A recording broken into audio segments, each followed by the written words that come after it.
بسم اللہ الرحمن الرحیم۔ حضرت ادریس علیہ السلام اللہ تعالیٰ کے تیسرے نبی تھے جو حضرت آدم علیہ السلام اور حضرت شیث علیہ السلام کے بعد نبوت کے جلیل القدر منصب پر فائز ہوئے۔ مورخین کے مطابق آپ کی ولادت بابل یا مصر کے شہر منفیس یعنی مرو میں ہوئی۔ آپ کا اصل نام اخنوک تھا، جبکہ قرآن کریم اور احادیث مبارکہ میں آپ کو ادریس کے نام سے پکارا گیا ہے۔ روایات کے مطابق حضرت ادریس علیہ السلام نے دنیا میں لوگوں کو سب سے پہلے لکھنے پڑھنے اور تعلیم حاصل کرنے کا درس دیا، بلکہ اپنی زندگی کا بیشتر حصہ اسی درس و تبلیغ میں صرف کیا۔ چنانچہ لوگ آپ کو ادریس یعنی درس دینے والا کہہ کر پکارنے لگے۔ آپ کا حضرت شیث کی 5ویں پشت سے تعلق تھا اور آپ کا شجرہ نسب یوں ہے: ادریس بن یارد بن مہلائل بن کنان بن انوش بن شیث بن آدم علیہ السلام۔ حضرت شیث کا انتقال ہوا تو کچھ عرصے بعد ان کے پیروکار بہت محدود تعداد میں رہ گئے۔ قابیل کی اولاد نے کفر و شرک، بدکاری اور بے حیائی کا بازار گرم کر رکھا تھا۔ زناکاری اور شراب نوشی عام تھی۔ پاکیزہ رشتوں کی پہچان ناپید ہو چکی تھی۔ بتوں کی پوجا اور آگ کی پرستش ہو رہی تھی۔ گویا دنیا پر شیطان اور اس کے حواریوں کا راج تھا۔ حضرت آدم علیہ السلام اور حضرت شیث کی قائم کردہ شرعی حدود اور احکامات الہی کو پامال کیا جا رہا تھا، اور یہی وہ وقت تھا کہ جب اللہ جل شانہ نے اس بگڑی قوم میں ایک نبی مبعوث کرنے کا فیصلہ کیا، اور اس عظیم منصب کے لیے حضرت شیث کی نسل سے حضرت ادریس علیہ السلام کا انتخاب فرمایا۔ حضرت ادریس میں وہ تمام خوبیاں بدرجہ اتم موجود تھیں جو اللہ کے نبی میں ہونی چاہیے۔ آپ حضرت آدم علیہ السلام کے دین کے پیروکار، نہایت عبادت گزار، متقی، پرہیزگار اور انتہائی سچے انسان تھے۔ نبوت کے منصب پر فائز ہوتے ہی آپ نے اپنی قوم کے بھٹکے ہوئے لوگوں میں وعظ و تبلیغ کا کام شروع کر دیا، لیکن راہ ہدایت کا یہ درس اور نیکی کی باتیں ان لوگوں کو بہت ناگوار گزرتیں، چنانچہ وہ آپ کے دشمن ہو گئے۔ آپ اور آپ کے پیروکاروں کو طرح طرح سے اذیتیں دینے لگے، یہاں تک کہ آپ نے ان کی ایذا رسانیوں سے تنگ آ کر بابل سے ہجرت کا ارادہ کر لیا اور اپنے پیروکاروں کو اپنے اس فیصلے سے مطلع فرمایا۔ چونکہ بابل دریائے فرات اور دریائے دجلہ کے کنارے ایک سرسبز و شاداب علاقہ تھا، لہذا لوگوں کے لیے اس علاقے سے ہجرت کرنا خاصا مشکل فیصلہ تھا، اور انہوں نے اس حوالے سے تحفظات کا اظہار بھی کیا۔ لیکن پھر حضرت ادریس کے سمجھانے پر وہ لوگ آپ کے ساتھ ہجرت پر تیار ہو گئے۔ حضرت ادریس علیہ السلام اور ان کے پیروکاروں نے بابل سے مصر کا رخ کیا اور دریائے نیل کے کنارے آباد ہو گئے، جو بابل سے بھی زیادہ سرسبز و شاداب علاقہ تھا۔ حضرت ادریس علیہ السلام نے یہاں کے لوگوں میں درس و تبلیغ کے کام کو جاری رکھا۔ آپ اس وقت لوگوں میں رائج تمام زبانوں سے واقف تھے اور عوام کو انہی کی زبان میں درس دیتے تھے۔ آپ علیہ السلام کا قرآن مجید میں 2 مرتبہ ذکر آیا ہے۔ سورۃ مریم میں اللہ تعالیٰ فرماتے ہیں: اور اس کتاب میں ادریس کا ذکر بھی کیجیے، بے شک وہ بڑے سچے نبی تھے اور ہم نے ان کو بلند رتبے تک پہنچایا۔ سورۃ مریم۔ نیز سورۃ انبیاء میں اللہ تعالیٰ نے فرمایا: اور اسماعیل اور ادریس اور ذوالکفل کا تذکرہ کیجیے، یہ سب احکام الہی پر ثابت قدم رہنے والے لوگوں میں سے تھے۔ سورۃ الانبیاء۔ قرآن کریم کی معروف و مستند تفسیر معرف القرآن کے مطابق حضرت ادریس علیہ السلام حضرت نوح علیہ السلام سے 1000 سال پہلے پیدا ہوئے۔ اللہ تعالیٰ نے آپ کو نبوت کے مرتبے پر سرفراز فرمایا اور آپ علیہ السلام پر 30 صحیفے نازل فرمائے۔ حضرت ادریس علیہ السلام وہ پہلے انسان ہیں جنہیں علم نجوم اور حساب بطور معجزہ عطا کیے گئے۔ نیز سب سے پہلے انہوں نے ہی قلم سے لکھنا اور کپڑا سینا ایجاد کیا۔ ان سے پہلے لوگ عموماً جانوروں کی کھال لباس کے طور پر استعمال کیا کرتے تھے۔ پھر یہ کہ سب سے پہلے ناپ تول کے طریقے بھی آپ ہی نے متعارف کروائے، اور اسلحہ بھی آپ کی ایجاد ہے۔ آپ علیہ السلام نے اسلحہ تیار کر کے بنو قبیل سے جہاد کیا۔ علامہ ابن اسحاق کا کہنا ہے کہ دنیا کا سب سے پہلا شخص جس نے قلم سے لکھا حضرت ادریس علیہ السلام ہیں۔ معاویہ بن حکم سلمی سے مروی ہے کہ انہوں نے حضور صلی اللہ علیہ وسلم سے رمل کے بارے میں سوال کیا۔ یہ ایک ایسا علم ہے جس میں ریت پر مخصوص لکیریں کھینچ کر کچھ معلوم کیا جاتا ہے۔ تو رسول اللہ صلی اللہ علیہ وسلم نے فرمایا: ایک پیغمبر تھے جنہوں نے یہ لکھا لہذا جس شخص کا خط ان کے موافق ہو جائے تو اچھا ہے۔ علماء تفسیر فرماتے ہیں کہ پہلا شخص جس نے تبلیغ دین کے لیے وعظ و خطاب کا سلسلہ شروع کیا وہ حضرت ادریس علیہ السلام تھے۔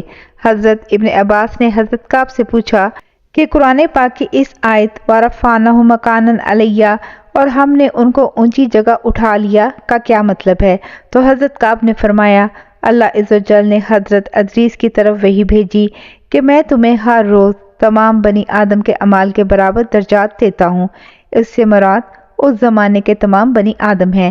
تو حضرت ادریس علیہ السلام نے چاہا کہ پھر تو اعمال میں اور اضافہ ہونا چاہیے، لہذا جب ان کے پاس فرشتے آئے تو انہوں نے وحی کا ذکر کرتے ہوئے کہا میں چاہتا ہوں کہ ملک الموت سے بات کروں اور پوچھوں کہ کب تک میری زندگی باقی ہے۔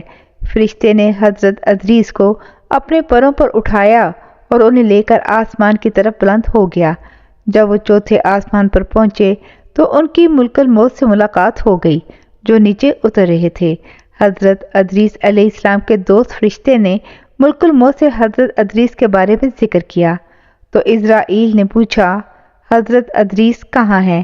فرشتے نے جواب دیا کہ وہ میری پشت پر ہیں۔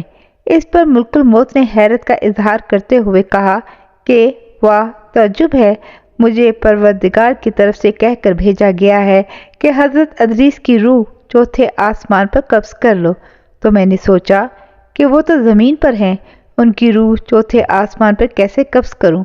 ابھی اسی سوچ بچار میں تھا اور زمین پر اتر رہا تھا کہ تم انہیں لے کر چوتھے آسمان پر آ گئے، پھر ملک الموت نے ان کی روح قبض کر لی۔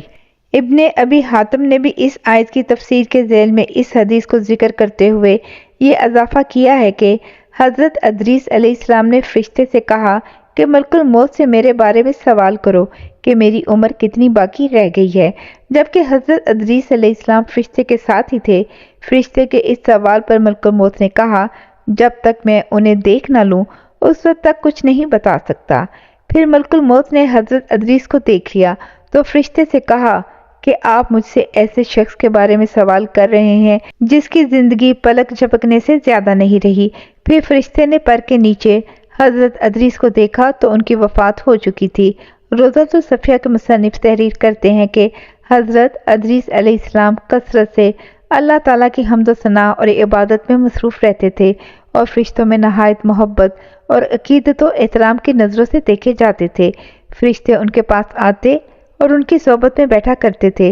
چنانچہ ایک مرتبہ حضرت اسرائیل علیہ السلام بھی اللہ تعالیٰ سے اجازت لے کر آئے اور انسانی شکل میں بہت دیر تک ان کی صحبت میں حاضر رہے۔ حضرت ادریس علیہ السلام کو جب معلوم ہوا کہ یہ کوئی انسان نہیں بلکہ حضرت اسرائیل علیہ السلام ہیں اور روح قبض کرنے کی خدمت پر مأمور ہیں تو آپ نے ان سے فرمایا کہ میرا دل چاہتا ہے کہ تم مجھے موت کا ذائقہ چکھاؤ۔ اس پر حضرت اسرائیل علیہ السلام نے اللہ تعالیٰ کی اجازت سے ان کی روح نکالی اور پھر واپس کر دی۔ اس کے بعد حضرت ادریس علیہ السلام نے ان سے فرمایا میرا دل چاہتا ہے کہ میں جنت اور دوزخ دیکھوں۔ چنانچہ حضرت اسرائیل نے اللہ تعالیٰ سے اجازت لے کر انہیں دوزخ دکھائی۔ وہ دوزخ دیکھ کے جنت میں آئے اور بہت دیر تک وہاں کے مناظر دیکھتے رہے۔ آخر حضرت اسرائیل علیہ السلام نے عرض کیا کہ اب واپس تشریف لے چلیے، مگر حضرت ادریس نے جواب میں کہا کہ جب تک جنت اور دوزخ کو پیدا کرنے والا مجھے یہاں سے جانے کا حکم نہیں دے گا اس وقت تک یہاں سے نہیں جاؤں گا۔ چنانچہ اللہ تعالیٰ نے ایک فرشتے کو مقرر فرمایا کہ وہ ان کے درمیان فیصلہ کر دے۔ حضرت اسرائیل علیہ السلام نے اس فرشتے کو پوری صورتحال بتائی۔ پھر حضرت ادریس نے فرمایا میں قانون خداوندی کے مطابق موت کا ذائقہ چکھ چکا ہوں اور اب جنت میں آ گیا ہوں، چونکہ حق تعالیٰ نے فرمایا ہے ترجمہ ہم تم کو اس سے نہیں نکالیں گے، لہٰذا میں یہاں سے نہیں جانا چاہتا۔ حضرت کعب احبار کی روایت ہے کہ فرشتے نے اللہ تعالیٰ کے حکم سے فیصلہ کیا کہ اچھا آپ چھٹے آسمان پر رہیے اور فرشتوں کے ساتھ عبادت کیجیے۔ چنانچہ حضرت ادریس علیہ السلام چھٹے آسمان پر فرشتوں کے ساتھ عبادت میں مشغول رہتے ہیں۔ واللہ عالم۔ اس سلسلے میں متفق علیہ حدیث یہ ہے کہ حضرت ادریس چوتھے آسمان پر ہیں۔ مجاہد اور دیگر بہت سے علماء کرام کا یہی قول ہے۔ حضرت زہری نے بھی حضرت انس سے مروی معراج کی حدیث نقل کی ہے کہ جب نبی کریم صلی اللہ علیہ وآلہ وسلم معراج کی رات چوتھے آسمان پر پہنچے تو وہاں آپ صلی اللہ علیہ وآلہ وسلم کی ملاقات حضرت ادریس علیہ السلام سے ہوئی، جنہوں نے حضور صلی اللہ علیہ وآلہ وسلم کو دیکھ کر فرمایا، مرحبا صالح بھائی اور صالح نبی صلی اللہ علیہ وآلہ وسلم۔ حضرت ادریس علیہ السلام کی زندگی میں دو چیزیں بہت نمایاں ہیں، ایک وعظ و تبلیغ اور دوسری آل قبیل کے ساتھ جہاد۔ چونکہ انہیں وعظ و تبلیغ میں ملکہ حاصل تھا، چنانچہ ان کی پہلی کوشش یہی رہی کہ وعظ و نصیحت سے آل قبیل راہ راست پر آ جائے اور دنیا برائیوں سے پاک ہو کر ایک اللہ کی عبادت کرنے لگے۔ لیکن شیطان نے ان لوگوں کو پوری طرح اپنی گرفت میں لے لیا تھا۔ جب آپ علیہ السلام ان سے اللہ کی وحدانیت کی بات کرتے، ایک اللہ کی عبادت کی نصیحت کرتے، برائیوں کو چھوڑنے کی تلقین کرتے، تو یہ باتیں ان لوگوں کو بڑی ناگوار گزرتیں اور آگ بگولا ہو کر انہیں اذیتیں دیتے، تمسخر اڑاتے، پتھر مارتے۔ دراصل ایک طویل عرصے تک شیطان کے زیر اثر رہ کر یہ لوگ شرک و کفر اور برائیوں کے دلدل میں گردن تک دھنس چکے تھے۔ دنیا واضح طور پر دو گروہوں میں تقسیم ہو چکی تھی، ایک شیطان کے پیروکار اور دوسرے اللہ رب العزت کائنات کے ماننے والے۔ حضرت ادریس علیہ السلام اس صورتحال پر بڑے دل گرفتہ اور پریشان رہا کرتے تھے۔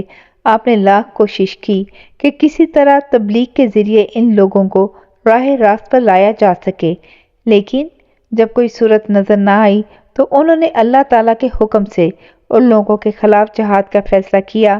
انہوں نے اللہ اور اس کے پیغمبر پہ ایمان رکھنے والے نوجوانوں کی ایک جماعت کے ساتھ آل قبیل کے ساتھ جہاد کیا، جس میں اللہ تعالیٰ نے انہیں کامیابی عطا فرمائی اور بہت سے لوگ دین حق کی جانب راغب ہو گئے۔ جزاک اللہ خیر۔